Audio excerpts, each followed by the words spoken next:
you can tell, it's a little windy here in Bullards Beach, Oregon.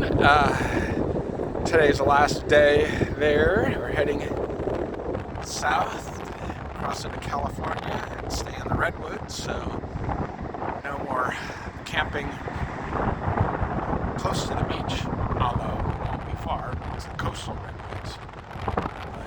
It's supposed to rain tomorrow. Hopefully it won't be raining in California when we get there, but it might.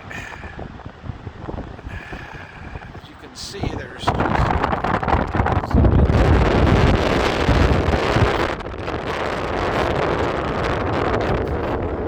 on this beach.